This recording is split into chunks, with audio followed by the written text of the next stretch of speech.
GLP-1 medications, Ozempic, Wegovy, etc. Alright, let's talk about the medications that completely hijacked the internet. You know the ones, Ozempic, Wegovy, Mounjaro, Zepbound, the names that show up in headlines, celebrity interviews, and definitely your group chat. But first, we need to clean up the name chaos because half of the confusion online is just branding. Ozempic and Wegovy are the same molecule, semaglutide. Same drug, different doses, different FDA labels. Ozempic was approved for type 2 diabetes, Wegovy was approved for chronic weight management. Same engine, different trim package. And yes, before anyone corrects me in the comments, I've heard semaglutide pronounced about 6 different ways. Semaglutide. I'm sticking with semaglutide because it sounds confident, and I fully accept that someone will tell me I'm wrong. Cool. If needles aren't your thing, semaglutide also exists as a pill called Rybelsus. Same mechanism, taken orally, approved for diabetes. It has to be taken very specifically to work properly, but it's an important option for people who want a non-injectable version. Now let's talk about the meds that really shifted the conversation. Mounjaro and Zepbound. These both contain tirzepatide, and this is where things get extra sciencey, but in a fun way. Tirzepatide is what's called a dual agonist. It activates GLP-1 and another hormone called glucose-dependent insulinotropic polypeptide, or GIP. Yes, I'm saying the whole name because it sounds smart and because it matters. GIP is another gut hormone involved in insulin release, energy storage, and appetite signaling. When GLP-1 and GIP work together, they tend to produce stronger and more consistent effects on blood sugar regulation and appetite control than GLP-1 alone. Think of GIP as GLP-1's metabolic co-pilot. GLP-1 handles appetite and glucose timing, while GIP helps fine-tune insulin response and energy use. That's why, for many people, tirzepatide leads to greater improvements in metabolic markers.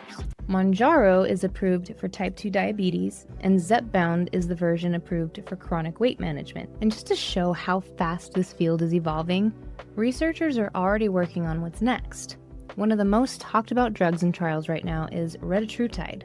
Retatrutide is a triple agonist, meaning it activates GLP-1, glucose-dependent insulinotropic polypeptide, and glucagon receptors. It's not FDA approved yet, but early research shows powerful effects on metabolic regulation that go well beyond weight alone. This one's still in the lab, but it gives us a glimpse of where the science is headed. There's also a lot of buzz around a new oral medication called orforglipron. I think I said it right. Unlike Rybelsus, which is a peptide, orforglipron is a small molecule, non-peptide GLP-1 receptor agonist. Translation: it's a once-daily pill that doesn't require the strict timing rules and may behave more like injectable GLP-1 medications in the body. Now, all of these medications were designed for 2 primary purposes: managing type 2 diabetes and supporting chronic weight management in people who meet medical criteria. Right now, that's usually defined using BMI cutoffs, typically a BMI of 30 or higher, or 27 with at least one related condition like insulin resistance, hypertension, or high cholesterol. And quick pause here because you know how I feel about BMI. It's a screening tool, not a diagnosis, and tells us exactly nothing about behavior, health, habits, muscle mass, or metabolic function. I have a whole separate video breaking down why BMI is deeply flawed and often misused, so if you want to go deeper into that, I'll link it here. Or here. I never know where it goes. That said, BMI is still what insurance companies and regulatory bodies use to determine access right now, whether we like it or not. The important part is this: these medications were not created for cosmetic weight loss or a few vanity pounds. They're medical tools designed to treat real metabolic dysfunction, improve health outcomes, and reduce long-term disease risk. When it comes to dosing, the most important rule is kind of boring but essential. Start low and go slow. These medications change digestion, appetite signaling, and insulin release. If you rush it, your gut will absolutely let you know it's unhappy. That's where most of the horror stories come from. Proper titration gives your body time to adapt, and for most people, that makes a massive difference in tolerability. On their own, GLP-1 medications don't usually cause low blood sugar because insulin release is glucose dependent, meaning Insulin only gets released when blood sugar is actually high. The risk goes up when GLP-1s are combined with insulin or sulfonylureas, which are an older class of diabetes medications that tell the pancreas to release insulin whether or not the blood sugar is high. So now you've got multiple signals pushing insulin at the same time.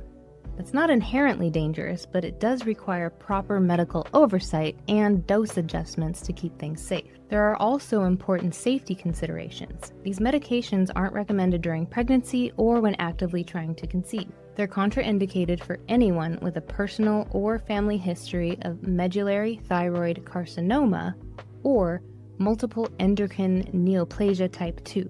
And because they slow digestion, people with significant gastrointestinal conditions need individualized guidance. So the big picture is this.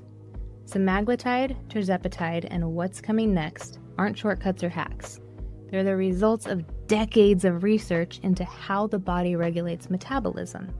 They work by restoring signaling between systems that stopped communicating well. Used appropriately, they improve